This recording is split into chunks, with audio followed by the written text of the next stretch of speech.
Good, happy Tuesday, everybody. Welcome back into another edition of Prom Sports World. I'm your host, David. On point right there is Mr. TJ Hopkins. And TJ, something I never really noticed before, that countdown music is kind of a banger, dude.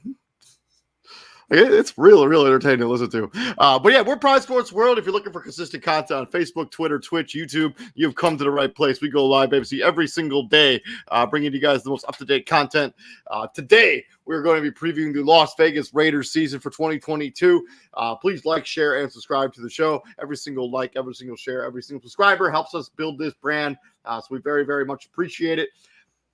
Thank you very much for continuing to check us out. TJ, how are you, buddy? What's up? Well, different day, same thing, different day. But I just give a quick, a quick shout out. He's decided to retire today after 17 years in the NHL. Three of those, well, a bunch of those were with the Blackhawks. He was fourth overall by the Blackhawks 2002. Won three championships.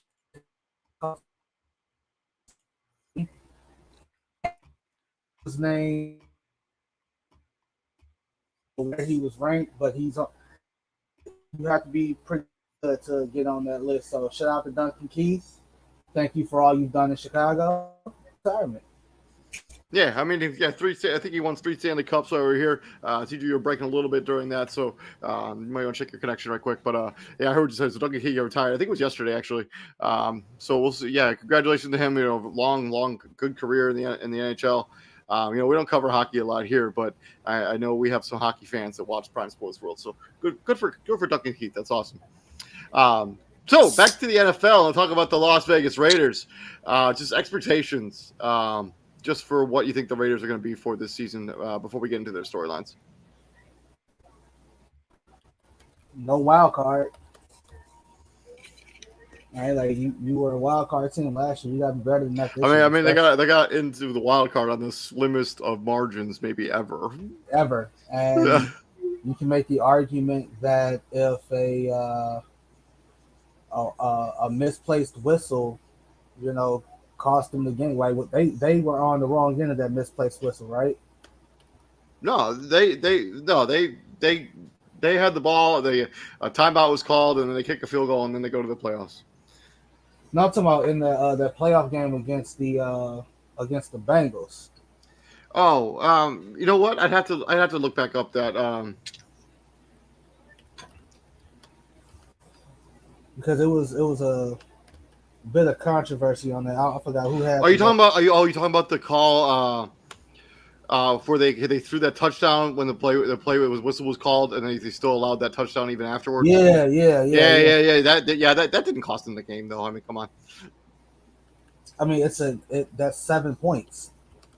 That's 7 points that was given to the other team. Like that. Yeah, but I don't want to have this debate again. When we talked about this when it actually happened, like they still would have gotten to replay the down. They still could have easily scored a touchdown during that on the same play. That's not okay. Got played it down. They could have scored again. They could have thrown a pick. They could have turned the ball over. True. That option, like that possibility was taken away from you. That's what you fail to realize. I don't fail to realize anything. Clearly do, because you always bring up the fact that they could have scored it. They still could score it. Okay, they also could have turned it over. Something could happen. Not anything but touchdown could have happened, but they were still awarded the touchdown. Okay, sure, but anyways, back to this season. Yeah, Las Vegas. Yeah, so yeah, I guess their season did kind of end. Rather unfortunate for them. But the fact that they made the playoffs, given all of the stuff they had to deal with last season, that's still a major accomplishment. It is, and it's a clean slate, kind of. It's like you replaced one controversial coach with a less controversial. For sure, 100% less controversial. We'll get to Mr. Josh McDaniels here in a minute. The one thing that you really don't have to worry about now is Derek Carr can play football with a clear head. Yep, I mean, they signed an extension in the offseason, so he's for sure going to be the guy going forward. He no longer has to worry about playing for a coach that doesn't really want him there. My expectation for Las Vegas, I still think they're probably the worst team in this division. I think they're probably not as good as Denver, or they're definitely not as good as the Chargers or the Chiefs. Hold on, like, okay, you gotta make up your mind now, because when you said, like, when we did the Denver show, you said Denver might be the worst team in the division. So, like, I need you to. No, whoa. I said I didn't think they're going to go to the Super Bowl. I still think they're a better team than the Raiders are. You did not say that. You legit okay. As well as saying you don't think they're going to go to the Super Bowl, you said the Broncos might be the worst team in their division. You said they might be. They might be. I think. Is it them or it's one of these two teams. One of these two teams is the worst team in the division. By worst team in the division. Wow. I mean, that's I know. That's like 8 wins. Yeah, 8 or 9 wins. Yeah, like they're going to be the worst. One of them. Division. Yeah, I had the Broncos at 8 wins. I could see the Raiders having somewhere around 8 wins because they do have some holes on this roster. Let's talk about their storylines. So first, let's talk about Josh McDaniels. Second stint as a head coach. As you remember, he was the head coach of the Las Vegas Raiders. But then Jay Cutler got wind, or the Denver Broncos, sorry. Then, Jay Cutler got wind that Josh McDaniels was trying to trade for him, trade him away to get Matt Castle, if you remember all that situation correctly. And so Jay Cutler was like, I want out of here. They traded him to Chicago for Kyle Orton. The next season, the Broncos went 3-9 in the next season. And he was fired after basically 2 seasons. And then, if you remember correctly, he was reportedly supposed to be the head coach of the Indianapolis Colts, but then decided last minute to say, "Nah, I'm good. I don't want the job." And for a lot of things, for a lot of people, nobody thought he was going to be a head coach again in the National Football League. So this is kind of a redemption opportunity for him in a big way. Yeah, it's like that Colts. The Colts snub left a bad taste in a lot of people's mouths because he had all but, like the offer sheet and whatnot was signed. Like they're getting ready to do the introductory press conference. And then the day before the press conference, he's like, "No, I'm staying in New England." Right? Like that left a bad taste in a lot of people's mouths because like you said, like that's burning bridges before they're even built, right? Like that's questioning your commitment. That's questioning like how seriously you take this job. Like that's a lot, right? And the first stint in Denver, they felt like they probably found a diamond in the rough, and Tim Tebow was able to lead the team to a playoff win. Not just an appearance, a playoff win. And then, it went downhill from there. He also got in trouble for trying to incorporate some of the tactics that they do in New England, the whole Spygate thing. Videotaping scandal, yeah. And John Elway got wind of that. And John Elway told him once, "Hey, we don't do that here. Knock it off. You do it again, you're fired." And Josh McDaniels didn't listen because he clearly tried to do it again. And they were like, nope, you're done. You're done. Fine. You got to go. Because we don't want that. Like, you're not going to bring that to this organization. And not to mention, you were 3-9 at the end of that season. You were 3-9 at the end of yeah. I mean, in the middle of that season. You didn't even make it to the beginning of the season. Like, it's 3-9. Like, you got bounced in the middle of it. And yeah, I mean, his first season in 2009 is he was 8-8. I do not think that's the Tim Tebow season. I don't think he coached when Tim Tebow was there. I'm pretty sure that was the Jay Cutler season. If you remember correctly, they had like a big lead in the division. Like I think the team that got into the playoffs at like 8-8, and then they kind of imploded down the stretch. And I think the Chargers ended up making the playoffs that season. And that's when the Jay Cutler stuff came out that they wanted to trade him away for Matt Castle. And then when he got wind of it, that's when he was like, "Yeah, I want out of here." And that's how he ended up in Chicago. I'm pretty sure. Because they had that game where it was like 4th down. They could go on for win after the game. Yeah, and so I'm pretty sure that he never coached Tim Tebow. He didn't coach Tim Tebow. Yeah, because they did go 8-8 and they did not make the playoffs. Yeah, I'm pretty sure that's the season where the Chargers made the playoffs at 8-8, and they were like way back in the division, and then they came storming back towards the end. And Denver lost their last 4 games. Yeah. Yep. Mm-hmm. Yeah, that sounds right. Welcome to the show, CEO, Prime Sports World, Mr. Israel Rivera. How you doing, bud? What's going on, guys? What's going on, man? He I was hearing a did, little bit of what he did hearing a little coach bit of Tim what David was Tebow. saying. I'm with you on that, TJ. He This did man coach can't make up his Tebow. mind. Thank you. Hey, David, and he did coach Tebow. It just Tebow wasn't Tim Tebow yet. Yeah, true. So 2010, Tebow was added to the roster. He was like the third quarterback on the depth chart. Like he was back up to Kyle Orton Kyle and Orton Brady Quinn, and then Tebow was on the roster. So yeah, Brady Quinn. right? Ain't that a name? Yeah, so much for his career. But yeah, so expectations for Josh McDaniels. So what are we talking about? Well, it's hard. It's hard. Being a Belichick disciple. You're already under that umbrella. The Belichick, Yeah, they haven't really panned well in the NFL. And that's the second umbrella. Like you're not only you're a Bill Belichick disciple, but Belichick disciples don't have a good track record of being head coaches elsewhere. I think the big problem with that is they tried so hard to be something that they're not. Like you're not Bill Belichick. Mm-hmm. Don't Matt Patricia. I mean, Eric Mangini had some success before, that all imploded on him in the Jets and when he went to Cleveland, it was miserable there too. Also, I have shared the StreamYard link, so if anybody wants to join in on the show, please feel free to do so. But yeah, and also with that is like the teams that hire these guys. Let's not act like they're good teams. Mm-hmm. Right? Like Eric Mangini had the Jets and the Browns. Like they were terrible. They were god awful, and Josh McDaniels got off to a good start in Denver. 8-8 is 500.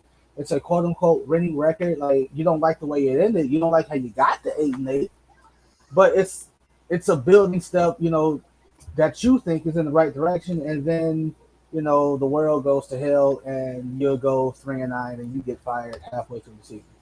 So, but I think this go round should be better for him. I agree. I mean, he's obviously inhering a much better team than the team he had a few years ago. Yeah. Hopefully he's learned from his mistakes. The whole hopefully, right? Hopefully you learn from your mistakes that caused you to fail the first go round. You don't try to do stuff that you can't do, like the whole videotaping thing. Like, bro, don't do that. Josh McDaniels stinks. That's fine. Like that's fine. Moving on to the second storyline, we're gonna join in A-Dub into the show. Welcome, A-Dub. How are you, man? A-Dub, my boy. What's going on, bro? So you're a Packer fan, right? Or are you a Raider fan? No, he's a Packers fan. He's a Packer fan. Okay. My neighborhood Packer fan came on to join with me. There we go. Because you know what time it is, A-Dub. You know what time it is. So let's talk about this offense, and let's talk about the offensive line in general. So at one point a couple years ago, they had the best offensive line in football. In one offseason, they dealt away three pieces of it. They basically have been trying to rebuild it ever since. Colton Miller, Alex Leatherwood, Jermaine, Andre Jones, but Denzel Good. This offensive line is still very much a work in progress. And when you bring in somebody like Davante Adams, which I'm sure all the Packer fans, while they're on the show right now, they want to talk about Davante Adams and how what they think about his decision to no longer be a Green Bay Packer. But this offensive line is a real concern. Yeah, especially when you got a guy like Josh Jacobs, who you kind of need him to set up that passing attack to Davante Adams and Darren Waller and Hunter Renfrow. Right? The Drake? I said what I said. You need Josh Jacobs to be the Drake. And if the offensive line, but it all predicates on that offensive line. If the offensive line can't do their job, nobody on offense can do their job. I mean, as Bear fans, we know that better than almost anybody. Like David knows my philosophy. Like everything starts up front. Like they can, I hate, and hate is a strong word, but like I'm gonna say I dislike when people say the quarterback is the most important position. No, the offensive line as a unit is the most important thing in all of football because they allow the quarterback to do what they do. and the running backs to do what they did. Yep. So if you can't, you got to win in block. the trenches. Got to win in the trenches to have a successful play anywhere. And Derek Carr at the start of last season was like, it's some MVP talks like that first month. Of the season. So you know the Go ahead. Izzy, go ahead. And that's why their first pick this year was a third rounder with the kid from Memphis, Parham. Yeah, that's why the kid from Memphis was their first pick in the draft. Dylan Parham, sorry, third round guard. Because their first round pick. Dylan Parham from Memphis. Because their first round pick Denzel Good towards ACL.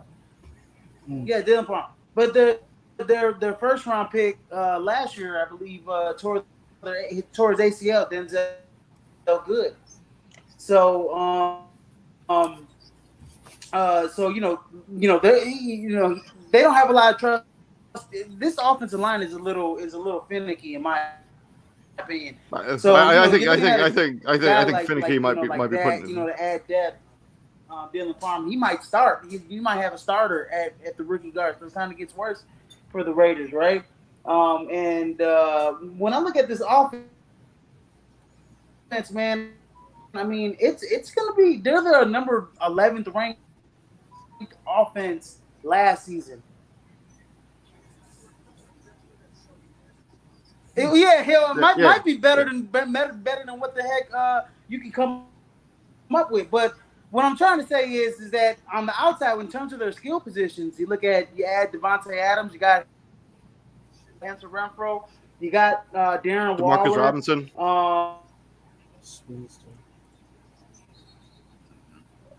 He's lagging bad. Yeah, he's really lagging super bad right now. So Izzy, just jump back in a second. We'll also have David Henderson joining. David Henderson joining the show. What's up, David? How are you, man? What's up? Yeah. You added Demarcus Robinson. I mean, this Keelan Cole's not a bad player out of the slot as a third or fourth option. So Josh McDaniels has a lot to work with. Also, you mentioned Kenyon Drake as a change of pace back. So this offense should pick up where they left off with in terms of the skill positions, in terms of outrunners. Yeah, I totally agree with you. I mean, the offensive weapons, I think, are fine. I think it's really more the questions about this offensive line and what the offensive line is going to be able to play like. David, A-Dub, TJ, what do you guys – offensive line concerns? What do you guys think? Offense concerns for the Raiders? Oh, you guys can hear me now, right? Yeah. Much better? Oh, okay. What I was trying to say was it doesn't get much better than those two guys, Renfro and Adams, as route runners in open space. So this offense should pick up in terms of the skill position, in terms of the passing game, should pick up where it left off. Needless to say, you have two good backs there. Zamir White, another good back that they drafted. We'll get into their draft as well. Yeah, we'll get into the draft here in a minute. Yeah, so I mean, they should be a top 10 offense next year, but the offensive line is questionable, at least. I mean, at the most, questionable. A lot of questions.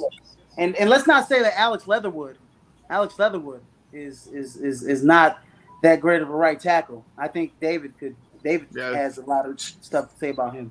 So yeah, they reached when they got him in the draft in the first place. And yeah, he had like a really low PFF grade. You know, whatever you think about PFF, but yeah, his grade at PFF was not good last season at all. TJ, A-Dub, David, what do you guys think about the Raiders on offense this season? They should be higher than 11. Well, here's the deal. They did. I say Devontae Adams gives them a huge boost when it comes to their offense. But the question, what came to mind to me was everybody talks about there's chemistry between Devontae and Carr from their college days. They think that's supposed to be picking up, but they've been separated for a long time as to where you don't get that right away with them to come back together. Like, it's going to take time for them to revamp that as far as them playing together. Like, I know Devontae Adams is very familiar with how Derek Carr plays, but my thing is the production he got with Green Bay and Aaron Rodgers, I don't see him getting that same thing. And same thing with the Raiders. You almost said Oakland. Yeah, The Vegas And for- Raiders. Hey, I'm gonna just start calling them the Vegas. Sin City Raiders. The Sin City yeah, Raiders. Sin City. Just call them Right. formerly LA, formerly Oakland, now LA, now Vegas Raiders, because they don't know where they're going next year or the year after that. So, but I agree. I mean, Devontae is going to help them, but for me, it starts like up front. Obviously, you have to run the ball. You have to be able to kind of set up the pass, and if they can't do that and their line can't be stable all year, it's going to be so tough for them. Despite having Adams, who's going to be an obvious upgrade. So it's going to be interesting to see if their line can hold up all year and how well they can do, because you got to run the ball. I mean, that's part of Izzy will tell you, that's part of what Green Bay does. You know, I mean, in order to have a really good passing game, you got to have a good line, and you got to run the ball well too. So.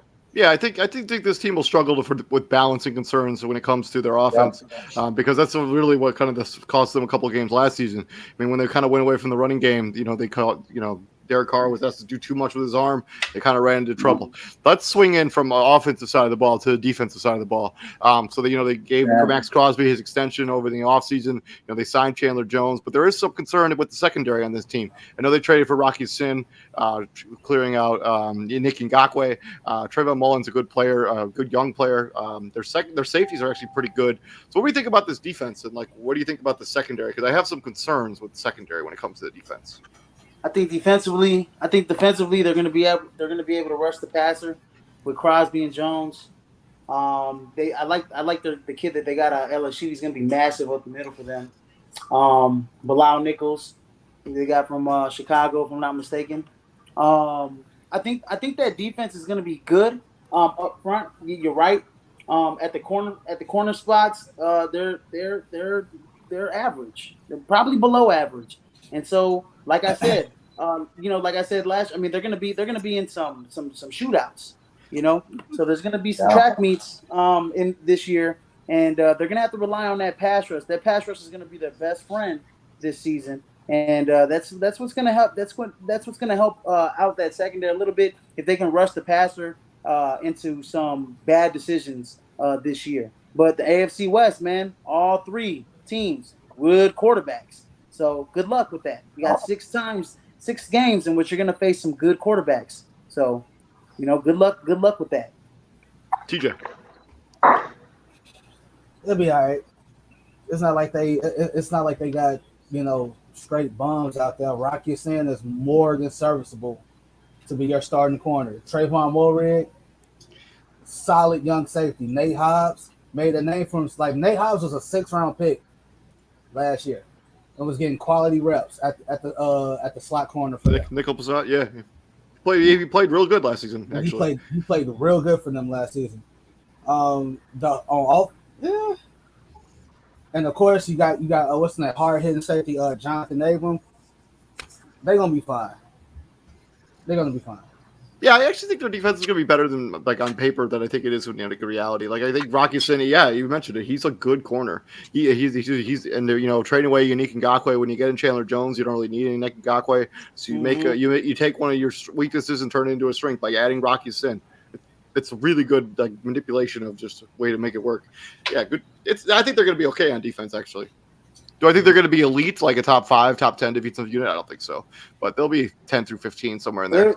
They were ranked 14th last year. That's probably what they'll be. Passing game. That's not bad. That's kind of middle of the pack in a way. But when I look at how many points they gave up, they were in between that. They're in that last quarter half, so they're 25th if I'm not mistaken, in points allowed. So that's got to get better. And that's why I talk about they were in some track meets last year. And yeah, like TJ said, man, they had some good side. They had some okay corners. I mean, some serviceable guys, but they're gonna have to improve in that area, and they're gonna face some good wide receivers in terms of the AFC West. So we'll see. We'll see what happens. A-Dub, David, thoughts? You want to go A-Dub? Well, Sure. The most I'm gonna say is like that secondary area. Yeah, it's serviceable enough for them, but yeah, like you say, 26. they still got work to do, and they still got some improvements to make as far as being able to hold up against some quality receiving cores. We're gonna see just how good they are when it comes to the matchups they got.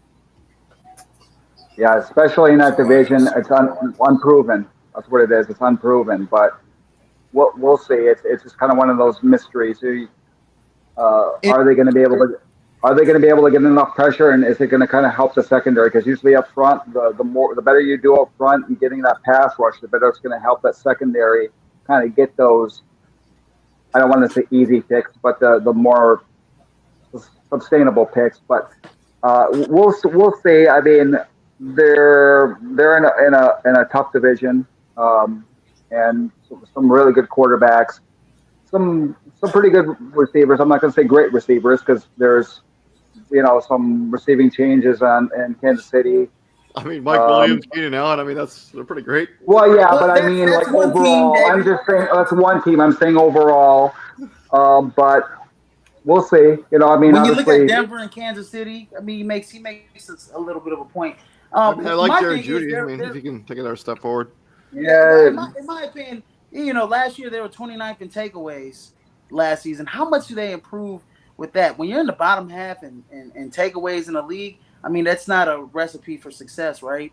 So they have to no. improve in that aspect.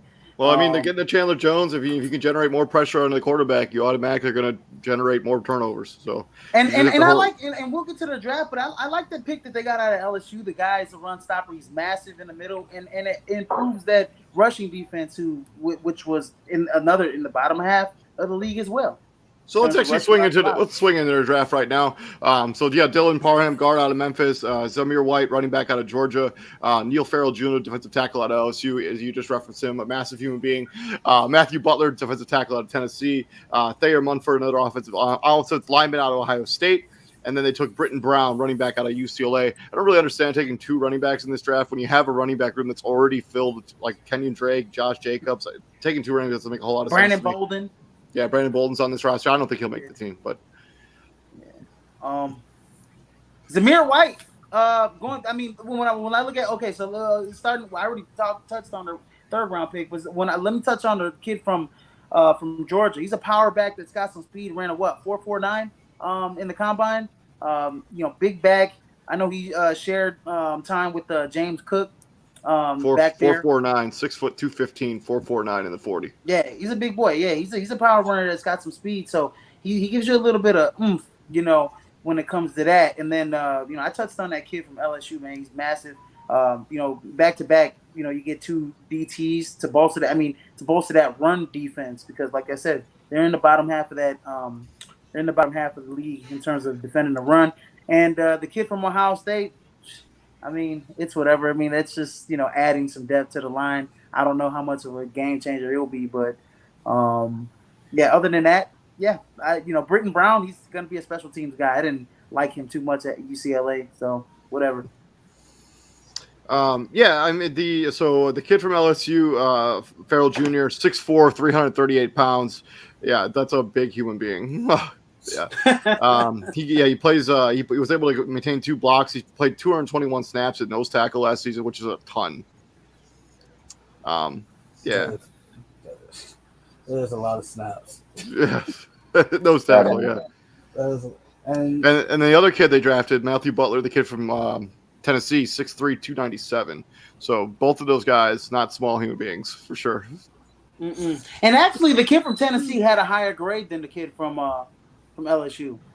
So they got 2 good back to back. I think those 2 guys are actually going to pay dividends in terms of the run defense next year. Coming at 2 guys out of the SEC. I mean, we already know how the SEC comes and brings it with D linemen with defense in general. So, and Neil Farrell Jr. He was on that super good, super deep, super stacked LSU national championship team, and he initially was a COVID-19 opt out and then reversed the decision. And I'm pretty sure he's glad he did that because, he got him a national championship. And obviously, like, like it was hard for him to play a lot because again, like that team was just so stacked. It's like how do you separate yourself from everybody else? And he stays there and he's able to play more now because all those guys are gone. And to David's point, 221 snaps is 221 snaps. Like you can't overlook that. Everybody else seems like Matthew Butler's going to be a rotate. You're not going to see a DT guy, a DT on special teams. I hope not. Yeah, Britton Brown should definitely be a special teamer. If he even makes the team, he probably will. Yeah, even like you said, even if he even makes the team. I mean, he was the other kid's backup, Carbonet. I mean, Zach Charbonnet. Yeah, Zach Charbonnet. Yeah, he was Zach Charbonnet's backup. Oh, Yeah, Charbonnet. Yeah, right. I'm saying usually those low 6 to 7 round picks, you usually have those guys for special team purposes. Oh yeah. yeah, that's true. I mean, I think that this team needed more defensive back help, and they could have addressed that, even if like a throwaway 7th round pick. But I think I would have rather have done that as opposed to taking another running back in the 7th round. But that's just me. Absolutely, I agree with that. So what do you guys' thoughts on the draft here? All in all, I'm gonna give their draft a C plus. What saved them, in my opinion, was the back-to-back those 2 tackles that they got out of SEC to bolster the run defense. I like those 2 picks. Zamir White, I don't think you could have got somebody else in the 4th round, something that be in the secondary in the 4th round. Because you have a bunch of running backs in that running back room already. And then if you're going to waste a 7th round pick on a running back, I don't know why you pick the guy in Zamir White, right, already. And then Dylan Parham, I mean, the kid's athletic. He probably translate to be a guard. He's a former tight end. So, they bolstered the run line. But, I mean, they didn't have many options here. In terms of having draft picks, and they are graded slightly on a curve because their first 2 round picks were Devontae Adams. So take that as what you will. Right, yeah, exactly. So you can add to that and be like, that's an A, baby. Knock it up, easily up the grade. But I mean, I don't, obviously people don't look at the offensive lineman as a sexy pick, but I think it's smart because look at the defenses in the division.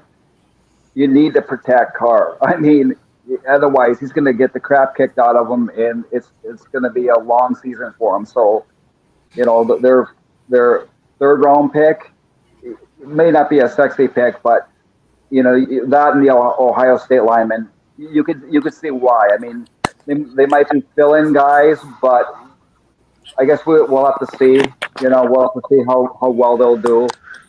But I mean, I like those picks just because, teams that don't like aim to add depth or to try to protect their quarterback, it's disaster. It's an obvious disaster. Some of these guys that come out late rounds, they could actually be steals. You don't know. So, hey, Doug. Well, if I had to factor in the Devontae Adams trade with the Raiders going into this draft, I could give it the same kind of grade as Izzy, but it'll be up to about a B minus to a B. When I look at it, what's really gonna save this draft is what do you get from the offensive lineman that you drafted here, because that's gonna be the necessary thing. You want to have Derek Carr protected, as well as also those defensive tackles that Izzy mentioned. What kind of role are they going to have in your defense? Like, can they be rotated in, and how well they're going to fan out? And that much I'm looking at. How you're going to look in the trenches says enough about how I draft. And the kid from Ohio State was on Aiden Hudson's highlight film in their game when he literally trashed them, bowled them over for a sack, if I'm not mistaken. So he was on the wrong side of the stick there, but we'll see what he ends up doing. Yeah, I mean, that's Aiden Hutchinson. I mean, Yeah, I know. top pick. It's kind of hard. It's kind of hard to judge a guy. I mean, Ohio State they do decent developing offensive linemen. So and like you said, Izzy, it was against Hutchinson. So when you're judging on that, it's kind of hard to knock him when Hutchinson was doing that to a lot of people. I saw Yeah, Hutchinson beat up a lot of offensive linemen, so it made him look real bad. the Go Big ahead, Ten TJ. in general. Go ahead, And TJ. we got a comment. Raider Nation 5'10". We're possibly lacking size at QB. Well, Rocky Sin is 6 foot tall. Trayvon Morig is 6'2". Trayvon Mullen Jr. is also 6'2". Nate Hobbs is 6'1". So Yeah, that's not a small secondary room at all. that's not a small secondary, bro. Like those are your starters. Those are your Yeah, starters. it's just a matter of getting. So moving on from the draft, let's jump into their free agency, the roster shakeup. Obviously, additions, Rocky Sin, Chandler Jones, Devontae Adams, a lot of departures here. Unique Ngakoue, Corey Littleton, Zay Jones, Casey Hayward, Quentin Jefferson, and Marcus Mariota no longer on this team. They did re-sign some of their own guys, but this is most of the guys. They've lost a lot of depth here this offseason. Obviously, they get that contract. Can I tell you what the free agency? Can I tell you what the free agency grade is right now? They got Bilal Nichols. Yeah, go ahead. No, can I tell you what the free agency grade is right now? It's an A plus. Anytime you add a former Green Bay Packer, he's probably gonna be in the ring of honor. Devontae Adams, it's an A plus. Yeah. No, plus Chandler Jones. Plus you get Chandler Jones. You add to that pass rush next to Max Crosby. Yeah. This is an A plus for me in terms of their two additions. You just mentioned Bilal Nichols as well. But, I mean, these two guys really, in my opinion, this is an A plus. This is a winner right here. And I don't care who they lost. I mean, Marcus Mariota, yeah, okay, whatever. Casey Hayward, he's a little over the hill. Yannick Ngakoue, good young kid, young talent. Can't seem to get it right. Like, can't find the home. Can't seem to get right. Like this will be his fourth team in one season, basically.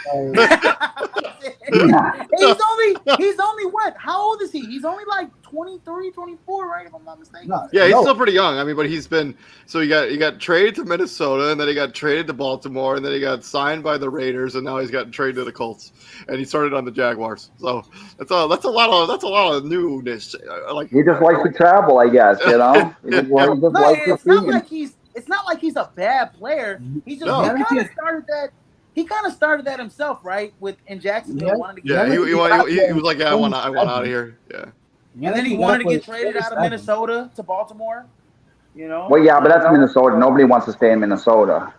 Well, I think because their season went south, I think Dalvin Cook got hurt like the week after that. Yeah. And so Minnesota was like, yeah, we're not going to be competitive. We're going to trade this guy away and try to get something for him. Mm-hmm. Like literally a week later. Yeah. So A plus for me. Ngakoue is 27. Like they get an A plus from not because of who they signed. It's because they were smart enough to let Zay Jones walk for that contract that Jacksonville offered them. That alone is an A. Yeah. That alone, forget who they signed. Like that alone is an A. Like when Zay Jones and his people went to the Raiders and was like, hey, Jacksonville is giving us this deal. Are you gonna match that? And they say, have fun in Jacksonville, bro. Like we wish you well in all your future endeavors. Like we are not giving you that, bro. Like it's a nice story. Like his story, like they made a big deal out of it. Oh, that Monday night game. I forgot who they were playing. But they Zay Jones, he's the first one in. He works with Derek Carr. I'm like, okay, so how is he different than any other receiver that's in the NFL? Right? Why? Because he's the first one in and the last one out. Like that makes him special. Like, no, that's what you're supposed to do. Especially if you have bust written all over you. All right, like you're fighting for your NFL lifeline right now, bro. Like, so I'm glad he was able to parlay the little success he did have last season into that dumbass contract that Jacksonville gave him. But I'm not saying he's dumb. I'm saying the contract is dumb. That's what I'm getting at. I'm him. I'm signing for all the money I can. I'm not leaving nothing on the They table. must. You know what? Jacksonville went to YouTube, turned on his tape from Eastern Carolina when he had all them damn receptions and led the nation in receptions. And it was like, yeah, that guy. We think that guy can turn back to that form. 10 years later, yeah. Yeah. Right. So A-Dub and David, so your thoughts on the free agency? Hold on, real quick before you go, bro. They signed him for 3 years, $24 million. They gave $24 million to a guy that had 546 receiving yards last season. That's it.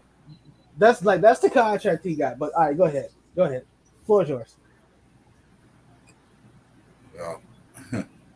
Well, I'm with you guys as far as the A+. Like Raiders didn't, when it comes to departures, Raiders didn't lose much when it comes to who they let go, who they got, the additions. That's more than plenty to say they did well with the free agency shakeup. You got a nice compliment to Max Crosby, and you got Derek Carr, a solid enough target to add on to the offense to where he doesn't have no excuses for not having a productive season for you guys. And they got Green Bay Packers. They got Green Bay Packers all over the defense. You know, you got Kyler Fackrell. You got I'm looking at Tyler Lancaster is on that defensive line. So then you picked up Devontae Adams in free agency. So you know they got Packers all over. But like I said, man. Yeah, it's an A+ for me just because of those two guys, and I think going back on like what they're gonna be as a pass rusher. I think they can generate some pass rush this season a lot. And hopefully they those takeaways improve. I agree with you. So let's jump into the schedule. Their first week of the season, they go to Los Angeles into beautiful SoFi Stadium, take on the Chargers. Gentlemen, what do you guys see happens with this Los Angeles Chargers game? First game of the season for both these teams. Tough. That's a loss. That's a loss. They're losing. Is that in LA? Is that home? This game is in LA at SoFi Stadium in LA. And they may have more. They may have more fans. They may have more fans in the stadium, but that ain't gonna matter though. Yeah, they'll lose out. I think they will have more fans, but. Yeah, the Raiders versus the Chargers. I'm gonna say I picked the Chargers because Chargers are gonna be far more superior and better defensively than the Raiders, given who they picked up. Like the Chargers definitely had just as great of an off season too. I made the argument yesterday that Chargers I made the argument in our last show that Chargers may have had the best offseason of any team in the NFL last year. Yeah. Raiders like I'm saying, like I say when it comes to the Chargers, the addition of Khalil Mack, J.C. Jackson on their defense makes them even more dangerous and deadly.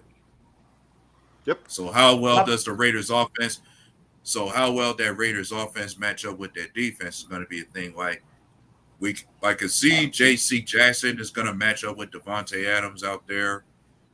And Khalil Mack, he's definitely going to be bringing a lot of pressure on Carr, along with Joey Bosa. Well, it's week 1, so those guys should be healthy. So there's no telling. And Derwin James should be on the field too. Right. They should be healthy. Those corners against the Chargers, big receivers, man. So. But hey, hold on. Before we move on to the next, this Raiders Nation guy. Hey, he's talking about our tallest corner is 6'2". I mean, how tall do you want these guys to be? 6'5"? You want them to be like Shaq, they got to be like 7 foot tall. Come on, bro. I'll tell you, come on, man. I mean, what do you want? The Yao Ming of cornerbacks or what? Yeah, that's what they want. Moving on to the next game. Is everybody taking the Chargers? That's sweet for everybody. Sweet. Yeah. It's like they should win. Everybody's gonna be healthy week 1. They should be healthy week 1. So whenever they play again, that might be a different story. And then in week 2, they go to the big toaster and take on the Arizona Cardinals. Oh wait, no, the Arizona Cardinals come here to the Death Star in Las Vegas, Nevada Do they beat Arizona in their first home game of the year? TJ. Yes. No DeAndre Hopkins. Disgruntled Kyler Murray. Yeah. They win this. Yeah, this is the L. This is the L for the Cardinals. Raiders going 1-1 to start the season. Yeah, I'm taking the Raiders too. Yeah, Arizona's in a bit of a fickle right now. Got it. I am too. I'm taking the Raiders. Gotta give it to the Raiders with that game. Like, it's too many questions. We're supposed to get on a roll a little bit. The next week they go to Tennessee to take on the Titans. David, do they beat the Tennessee Titans? This is at Nissan Stadium in beautiful Nashville, Tennessee. You had to go to me first, right? Yeah. You had to go to me first. Yes. I think they beat the Titans. A-Dub. Yes, they're beating the Titans. Like I always say, when it comes to you matching up against Tennessee, you take away their identity, Derrick Henry in the run game, you all better your chances to take them down. And Tannehill, he's at his peak, right? Like he ain't gonna do much for the offense, especially given what he's lost out there. So yes, the Raiders should take this one. Well, taking out their identity is easier said than done. With that being said, I'm taking the Tennessee Titans to win this game. I expect them to use Derrick Henry, run him 30 times a game because of all of the wide receiver depth that they lost this offseason. Give me the Titans. I'm going to get the Titans to win this game. TJ. I'm going to take the Raiders in a close one, but Derrick Henry still has a good game. I'm taking the Raiders as well in a close one. Right. I'm taking the Raiders in a close one. I'm taking the Titans in a close one. So then the next week, Tennessee's gonna bolster more offense outside of Derrick Henry. I still have all sorts of question marks. Wait a minute, they have somebody besides Derrick Henry? Moving on to week number 4, their second divisional game and their first home divisional game, where Denver comes into the Death Star. TJ, who do you have winning this game? The Broncos. Who did I have when we did the Denver show? Was it split? I had a split, right? I had a home and home. Yeah. So Vegas is at home. Yeah, I'm gonna take Vegas for this one. I'm also taking Vegas. Izzy. I'm going. Yeah, I had Denver splitting with them home and home. So give me the Raiders for this one. They're 3-1 so far. A-Dub.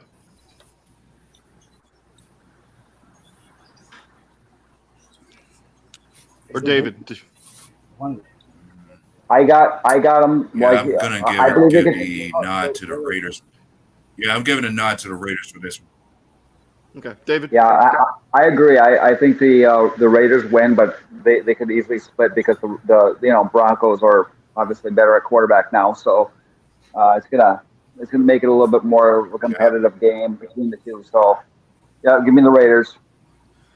And then for the third road game, it's this one is a divisional matchup. They go to Arrowhead, take on the Kansas City Chiefs. David, do you see them beating Kansas City in Arrowhead? Yes or no? My gut's telling me no. My gut says no. I don't know why. I just still Patrick. I know their receiving core is depleted. It's kind of like question, but depleted. Who do they really got? Who do they really got at receiver that you're really confident in? Well, Travis Kelce. Well, I get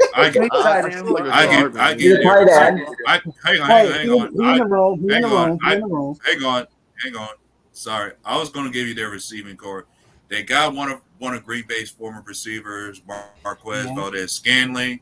They got Juju Smith-Schuster, and they got Mecole Hardman. They drafted Sky Moore. And they still got Mecole Hardman, who's a good player. And Sky Moore. Yep, Sky Moore. Well, this guy's young though, I mean. Okay. So you the first name out your mouth was Marquez Valdez-Scantling. Like, did he? What do you do at Green Bay? Drop touchdowns. He didn't come on, guys, man. He didn't do a lick in Green Bay. I'm glad he's gone. Give me Kansas City anyways. Give me Kansas City anyways. It's Patrick Mahomes on the other side, and I think they got a lot of speed. And I think with okay, so Juju, you guys want to give Juju, hell because ever since Antonio Brown left, he's been super like average or below average. But I think now that he is gonna be probably that second or third threat in my opinion. I think it's gonna be Kelsey and McCole Hardman. And Sky Moore probably at end. I think Juju has more wiggle room in terms of taking advantage of the team's third or fourth best cornerback in Kansas City. Okay. And his last few years he had to play with an old Ben Roethlisberger. He's got one of the best quarterbacks in the league in Pat Mahomes.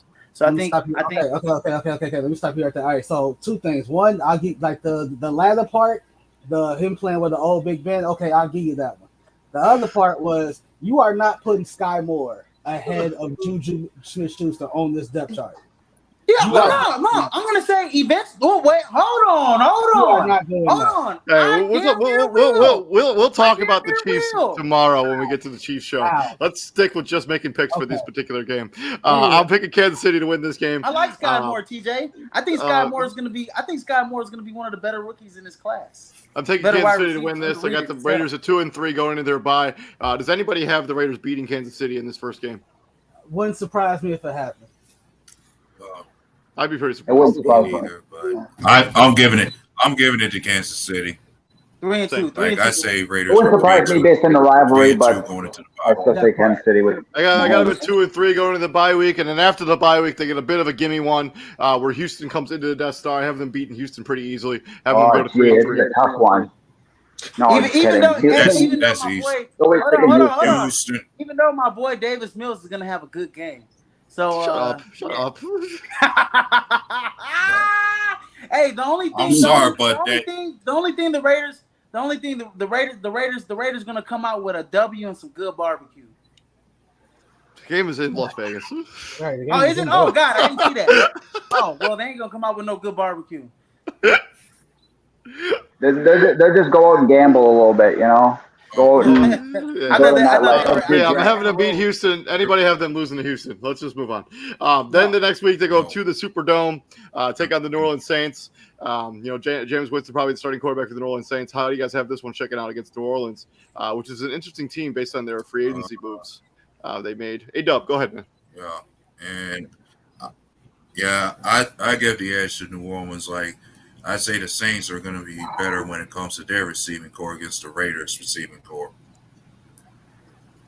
Yeah, I'll agree with you. I'm going to take the Saints to win this game as well. I think the free agency acquisitions that you've done this offseason, adding, through the draft and adding, Jarvis Landry, also on the secondary, adding Matthew. Give me the Saints to win the game. Yeah, and you drafted Chris Olave, which will help too. Yep.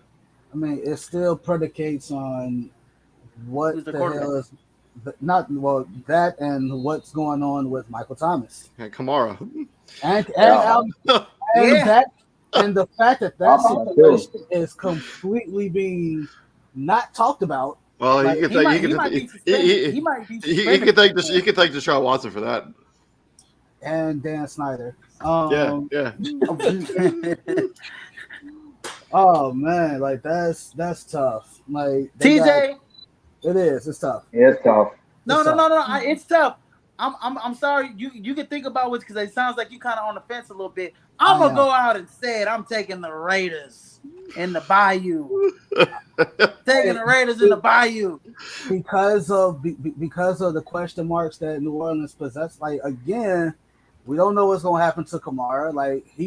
That could easily be his first game back, or in the middle of a suspension for him. We don't know what's going to happen with that. We don't know if Michael Thomas is even going to be on the roster. I would be shocked if they traded him at this point. I think if that was going to happen. I think if a trade was going to happen, his value couldn't be lower right now if they tried. There was no way they're trading him at this point. They got the Raiders in the Big Easy, baby. Let's go. They got three quarterbacks. Whatever you want to make of. If you ever want to call Jameis the quarterback. Jameis Winston, you don't know what you're getting out of Jameis Winston. You could say he's a turnover machine. I guess I'm going. That's a Yeah, he, guarantee. I'm before his going injury, Raiders. Before his Raiders. injury, he was playing well. He It was playing true. well. He was. Yeah, I'm taking the Saints. I'll be the one to stand alone. I'm taking the I'm Saints. gonna go to Raiders. Yeah, I'm gonna go to Raiders. I'm gonna go to Raiders. I'm going Raiders. The next week they stay in the South, but this time they go to Jacksonville, the most populated city in Florida. Let's on, let's move on. The Indianapolis Colts. Indianapolis comes to the Death Star to take on the Las Vegas Raiders. TJ, do you have them beating the Colts? Oh, actually, this is interesting. Jonathan Taylor. Oh, can that offensive line can this is why you brought in what's his name, Chandler Jones, right? Mm-hmm. Right, like this is why. Huh? No, they don't. I'm just playing. No, I think they lose this one. I think they lose to the Colts. Yeah, I'm gonna take the Colts too to win this game. I think Indianapolis is gonna be one of the top teams in the AFC next year. It seems like every show. I agree. I think they can go in there and easily kind of, I don't want to say surprise them and shock them, but I'm definitely giving it to the Colts, especially when my thing is they did upgrade a QB with Matty Ice out there. David, is that an upgrade? Yeah, and I agree. I mean, and now they don't have to tell them. Well, come on, Izzy. Look at the situation, man. Look at the situation. Look at the situation Matty Ice was in. It was a disaster. I'm gonna be an AZZ here. Check this out. It seems like every preview that we've had, Muggs has picked the Colts against whatever team. So if we do the Colts preview, they sound like they're going undefeated. No, we already did the Colts preview. No, so I don't know where you were. You guys did the Colts preview. Well, what was their record? What did you have them at, David? Because it's like I think I had them at like 11. I had them like 11-5 or something. Oh my like gosh. Okay. Anyways, godly, I want to be an AZZ. I want to say the Raiders are going to win. But I think Jonathan Taylor versus a suspect run defense, which should be better, but too much Jonathan Taylor. That offensive line is really good. So give me the Colts in this one. Moving on from everybody's made that pick. Yes. So then they go into Mile High, take on the Denver Broncos. Do they come on a Mile High with a victory? I'm going to say no. All right, I'm going to say no. I think they lose this game to Denver. 6-4 for me, my opinion. They split. Yeah, they lose to Denver. I got to split. They're splitting. You got to split as well. Split. I got them at 4-6. They continued on the road. This time they go to Seattle and Drew Lock, probably quarterback they know pretty well from playing him in the division for the last couple of years. Do they bounce back off a 2-game losing streak, at least in my predictions, and get off the schneid against Seattle? TJ. Yeah. Yeah. They're going to win. They're winning They have against no Seattle because Seattle is a work in progress. Like they're in the middle of a rebuild, so I can see the Raiders taking this. Yeah, give me the Raiders in this. I'm taking the Raiders too. Seattle's going to be a disaster this season. Terrible. God. The quarterback situation. I got them at 7-4 so far this season. I got him at 5-6. The next week, the Chargers come to the Death Star after losing. After the Raiders lose the first game of the season to them, do they bounce back on their first game at home against the Chargers and get a W? Yes. What? Yeah, I got them splitting with the Chargers and the Broncos. I actually have them getting swept by the Chargers. I think the Chargers are going to be the best team in this division potentially. Give them the Chargers losing this game. They got them at 5-7. Yeah, give me the Chargers. Oh, come on, Izzy. Yeah, dude. Oh yeah. Get the Browns out, baby. The Chargers sweep the Izzy's Raiders. bringing the props. That's respectful. Everybody make their Izzy, pick. will you carry top or what? You bringing props now too? We talked about, and I think David, when I talked about the Chargers, I think I don't know if I had them sweeping the Raiders, but if I didn't, then no, I changed my mind. They're sweeping the Raiders. I for sure have them sweeping the Raiders. The Chargers are amazing. Yeah. It's going to be awesome this season. Then they go to the Super Bowl champion, Los Angeles Rams in SoFi Stadium, take on those Rams. How do you guys see this one shaking out? A-Dub, go ahead, man. Do they win this game? No, they don't. I'm sorry, but while the Rams may have lost some few pieces, they did replace them a bit. So I ain't see the Rams fall off anywhere to where they're not going to be the same version of what they were last season. So I'm taking the Rams on this. The only thing they lost from their championship roster is that's of note is Andrew Whitworth, and he retired. Oh. Yep. Yeah. And they're still going to be the best team in the division and best team one of the best teams in the NFC. So it's just this is just this right here is just too much. It's just too much. Like it's like it's Cooper Kupp. Okay, you throw your top corner on him, and then okay. Then you got to worry about Allen Robinson. Okay, then you got Tyler Higbee, Cam Akers, with Chicago. 7-6. And the only reason Allen Robinson got that deal is because Odell is coming off a torn ACL, and they could still re-sign him for all we know. They could, and they might. And they might. Yeah, I'm taking the Rams to win this game. Yeah, I got the Rams to win this game as well. Sweep it. 7-6 so far in the Raiders season. I mean, ooh man, it's getting dicey. It's getting hot in here. It's getting hot in here, baby, for the Raiders. And then the next week, mentor, whatever, pupil, going one-on-one, Bill Belichick, Josh McDaniels, whatever you want to say. New England coming to the Death Star, take on the Las Vegas Raiders. Josh McDaniels going up against Bill Belichick. Bill Belichick's disciples have not done well against the master.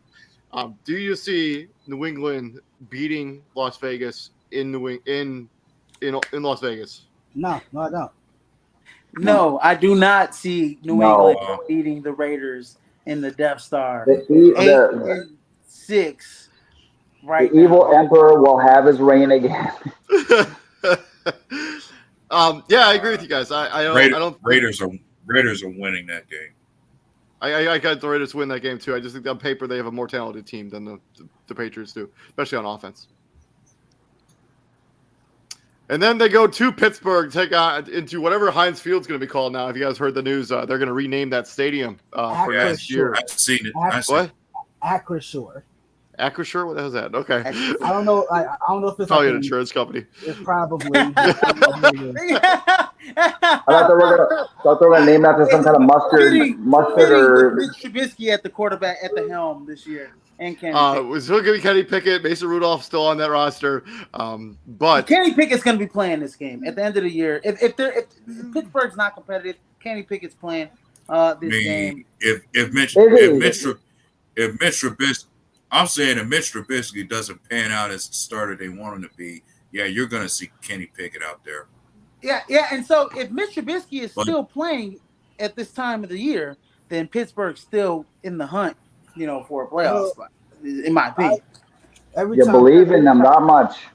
Every schedule that Pittsburgh has been on, every schedule that Pittsburgh has been on, I say the same thing. One, you don't draft a guy in the first round and not play him, right?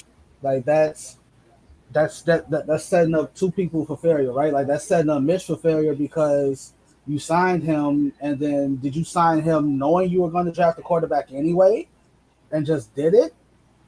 Or like that's one or two ways. Like if you sign it, like if you draft him, you got to play him. But if you're not going to play him, he better be holding that clipboard for the whole season. I don't care how bad it gets. I don't care how out of contention you get. He holds that clipboard for the entire season, and then next season you name him your primary starter. Because all this does is like guys like David Henderson like making fun of Mitch. Like, do they believe in him? Like, well, Mike Tomlin is a better coach than Matt Nagy probably would ever be. And if Mike Tomlin can go 8-8 with Duck Hodges and Mason Rudolph. Unless Mitch decides suddenly can read defenses, then Mason Rudolph and Duck Hodges could. Like, what point are you like, bro? Like, what are you talking about? With all that being said, we'll get to the Pittsburgh Steelers when we get to their season preview. 9-6. I'm taking the Raiders to win this game. I think Pittsburgh could be in a free fall at this point. I don't think 9-6. I don't think they have like. Well, it's just up front. I think TJ Watt has a day. I think he has a day. Yeah, I could see that too. Actually, I do see that, TJ. I do see that, and for that reason alone, I'm kind of like, okay, this might be a closer game than what it is going. What I think it will be. Probably going to be, yeah. But just based on coaching, yeah, I agree. At 9-6 with two hard games at home. 2 hard games at home, fighting for their playoff lives. Yeah, two final games at home after the Pittsburgh game against San Francisco and then Kansas City. Both those games are in whatever they call Allegiant Stadium there in Las Vegas. Do they win both of these games to wrap up the season, or do you think they fall in one of them? San Francisco, Kansas City. I think they beat San Francisco. They get swept by Kansas City and LA, and the Raiders are out the playoffs.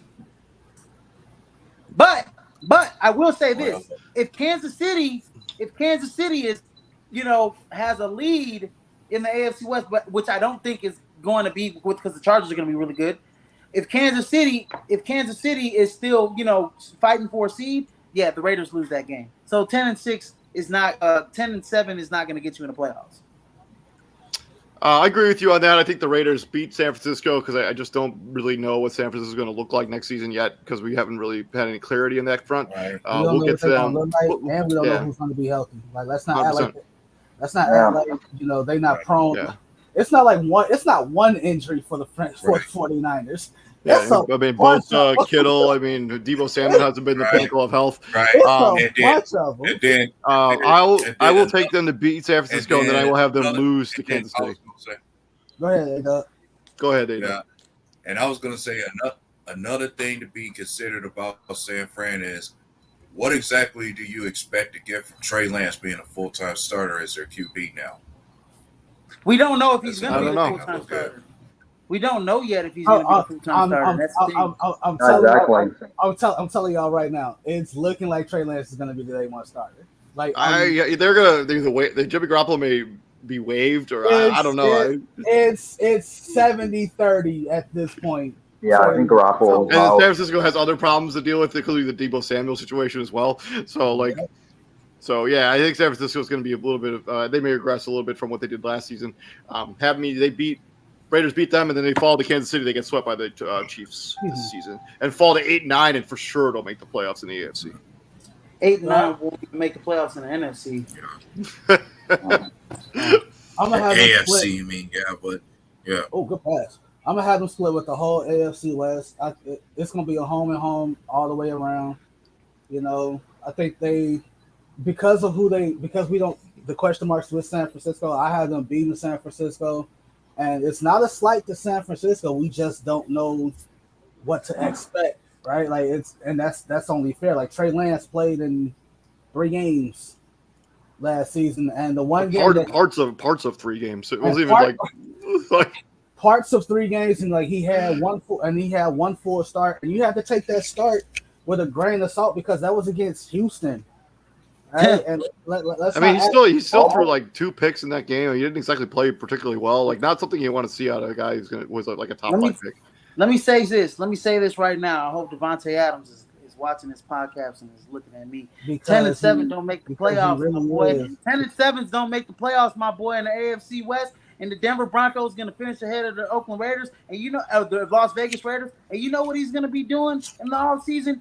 Like David Henderson told me before, he's going to be on demand recording Jeopardy or whatever, or Packers playoff games, and he's going to be like, I wish I was with that guy still. I wish I was over there. Exactly. He's going to be missing them. No, he's not. No, he's not. Because you want to know why? Like y'all want that, don't y'all? Y'all want that, don't you? Y'all want him to fall. No, you know what's going to happen. He just went from the penthouse to an old, beat up, rat infested building in the Raiders. Okay, so it was brand new. So he went from a winnable division. To possibly finishing 3rd. Devontae, if you are watching, I hope you enjoy sitting home on your couch. Your couch is going to be nice and comfortable because you paid all that money for it. And that new home of yours, and that new house, go gamble your money away. Go bet on the Packers because you guys aren't going to be betting on a playoff win. You can't Good do luck. that. You can't do that because it's Aaron Rodgers' fault that Davante Adams is not there.